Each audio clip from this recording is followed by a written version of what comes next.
বিয়ের প্রথম রাতে এই 4টি আমল করুন, আপনার স্ত্রী আজীবনের জন্য বাধ্য হয়ে যাবে। সে আপনাকে এমনভাবে সে আপনাকে ভালোবাসবে, এমনভাবে সে আপনার কথাকে প্রাধান্য দিবে, পৃথিবীর অন্য কোনো মানুষের কথা আপনার চাইতে বেশি প্রাধান্য সে দিবে না।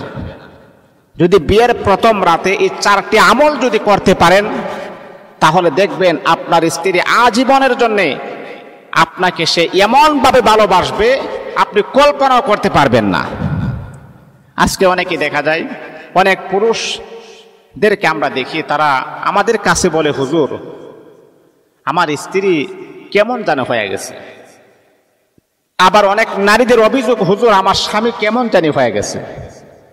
তখন আমরা বলি, মা কেমন এটা তো বুঝতে পারলাম না। হুজুর প্রাথমিক অবস্থায় যখন সে আমাকে বিবাহ করেছে, আমার প্রতি তার যে একটা রিলেশন, আমার প্রতি তার যে একটা ভালোবাসা মহব্বত ছিল, এখন এটা সব কিছুই ভিন্ন হয়ে গেছে। আকাশ আর জমিন যেমন ফারাক তেমন ফারাক হয়ে গেছে। সে আমাকে আর আগের মতো মহব্বত করে না, আমাকে আর আগের মতো ভালোবাসে না। এই অভিযোগ আমরা শুনতে পারি।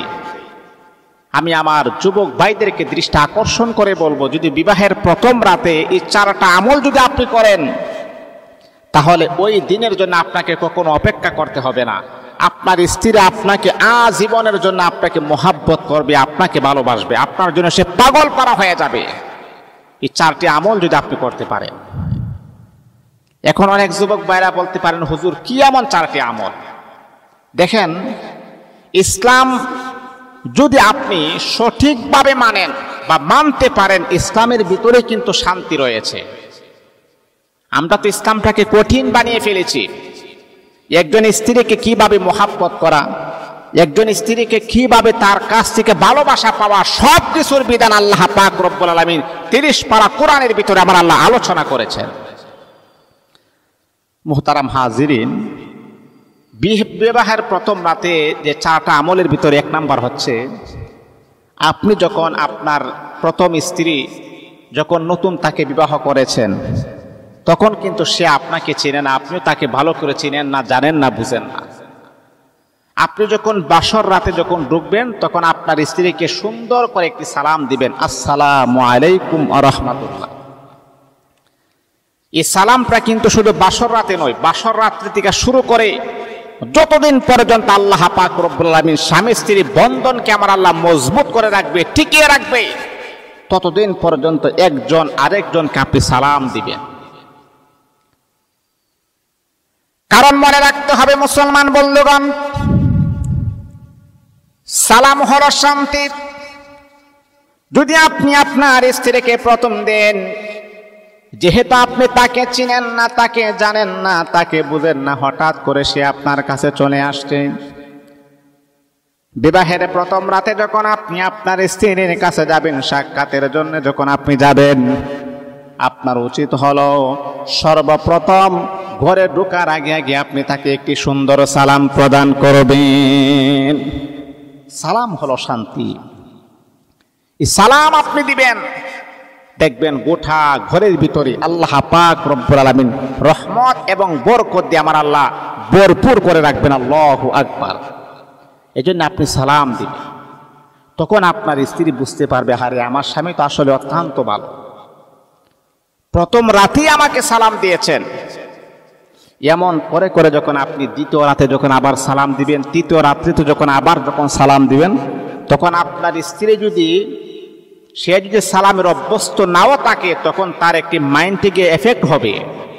সে চিন্তা করবে, আমার স্বামী প্রতিদিন আমাকে সালাম দেয়, আজকে আর স্বামীর আগে, আজকে আর স্বামীকে সালাম দিতে দিব না, স্বামী ঘরে ঢোকার আগেই আমি তাকে সালাম প্রদান করবো। আল্লাহু আকবার। এটাই হচ্ছে শিক্ষা।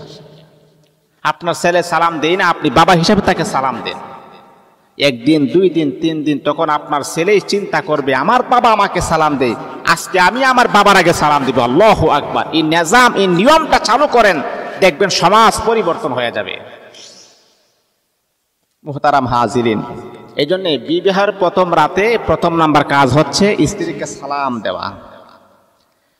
দ্বিতীয় নাম্বার যে কাজটা আপনি করবেন, যদি এই কাজগুলা করতে পারেন সারা জীবনের জন্য আপনার স্ত্রী বাধ্য হয়ে যাবে। 2 নাম্বার হচ্ছে সহবাস করার ক্ষেত্রে আপনি আপনার স্ত্রীর কাছ থেকে অনুমতি নিয়ে সহবাস করবেন। কারণ এই মেয়েটাকে আপনি বিবাহ করলেন, তার কাছ থেকে আপনি পরিচয় নিলেন না, তার সাথে পরিচয় আপনি হলেন না, তাহলে মেয়েটাও নতুন, আপনিও নতুন। আপনি মেয়েটাকে পাওয়ার পরেও যদি আপনি কোনো কিছু না বলে যদি সহবাস করা শুরু করেন, তাহলে আপনার স্ত্রী কখনো আপনাকে মন উজাড় করে মহাব্বত করবে না, ভালোবাসবে না। সে আপনাকে পাগল মনে করবে। যৌন চাহিদা আপনি এত পাগল হয়ে গেছেন, অস্থির হয়ে গেছেন, তার সাথে পরিচয় পর্বটাই আপনি শেষ করতে পারলেন না। আপনি তো আসলে বীর পুরুষ না, আপনি হচ্ছেন একটা কাপুরুষ। সে তো আপনার স্ত্রী, তার সাথে আপনি থাকতে পারবেন, কোনো সমস্যা নয়। আজীবনের জন্য তাকে আপনি বিবাহ করাচ্ছেন, এত তাড়াহুড়া কিসের? এই জন্য আমার আপনার নবী বলেন, যেই মেয়েটাকে একবার কবুল বলার পরে তার মা বাবা, আত্মীয় স্বজন, পাড়া প্রতিবেশী, বন্ধু বান্ধব, এমনকি নিজের বাবা মাকে ছেড়ে দিয়ে আপনার বাড়িতে চলে আসছে,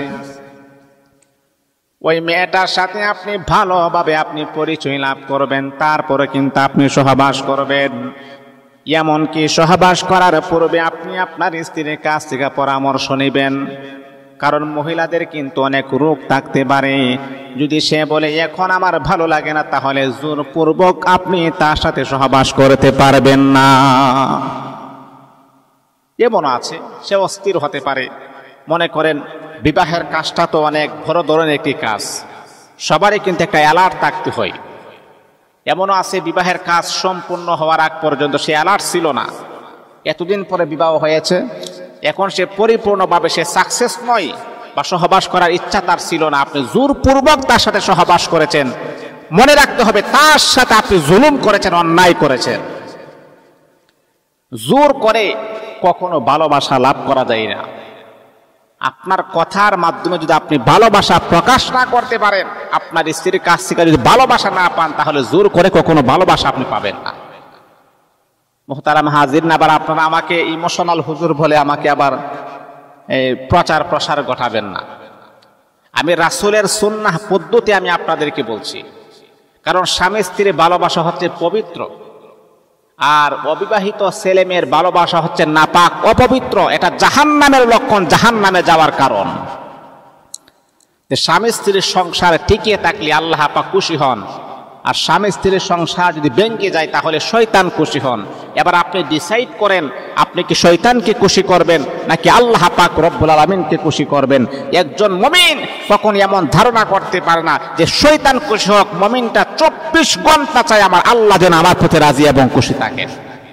এই জন্য স্ত্রীর ভালোবাসা পাওয়ার জন্য সহবাস করার ক্ষেত্রে তার কাছ থেকে আপনি অনুমতি নেবেন, এটা হচ্ছে 2 নাম্বার। 3 নাম্বার হচ্ছে বিবাহের প্রথম রাতে আপনি যদি পারেন মহারণা আপনি আদায় করে নেবেন। মনে করেন মহারণা এত টাকা, যতটুকু সাধ্য আপনার হয় আপনি ততটুকু মহারণাটা আপনি আদায় করে ফেলবেন, তাহলে সবচাইতে বেটার হবে, সবচাইতে ভালো হবে। আপনি যদি বিবাহের প্রথম রাতে যদি বলেন আমি তো মহারণা আদায় করতে পারবো না, বা এটা কেমন বিষয়, তার কাছে যদি আপনি ছোট হয়ে যান, তাহলে আজীবনের জন্য আপনি ছোট হয়ে গেলেন। এই জন্যে বিবাহের প্রথম রাতেই আপনি মহারণাটা পরিশোধ করে নেবেন, মহারণাটা আপনি আদায় করে নেবেন। মুহতারাম হাজরিন, 4 নাম্বার হচ্ছে তার সাথে, যেহেতু প্রথম রাতে সে আপনার কাছে আসছে, তার সাথে আপনি কথাবার্তা বলবেন, বিভিন্ন কথাবার্তা, তার সাথে পরিচয় লাভ করবেন, কথাবার্তা বলবেন। এই 4টা প্রসেস যদি আপনারা অবলম্বন করতে পারেন, মনে করেন প্রথম রাতে যেহেতু সে আসছে, তার সাথে আপনি পরিচয় হবেন, আপনি তার সাথে কথাবার্তা বলবেন, তার সাথে গল্প গুজব করবেন, কিচ্ছা কাহিনী বলবেন, নবীদের কথাগুলো আপনি বলবেন, ইসলামের কথাগুলো আপনি বলবেন। তার সাথে যখন আপনি পরিচয় পর্ব যখন আপনি করবেন, দেখবেন এই বাসর রাতের কথাগুলা, একজন নারী যদি তার 80 বছর হয়ে যায় কিন্তু তারপরে বাসর রাতের কথা সে কখনো বলতে পারে না। এই বাসর রাতে যদি আপনি 4টা আমল সুন্দরভাবে পরিপাটিতভাবে যদি করতে পারেন, আপনার স্ত্রী আপনাকে মন উজাড় করে, হৃদয় করে আপনাকে ভালোবাসবে ইনশাআল্লাহ।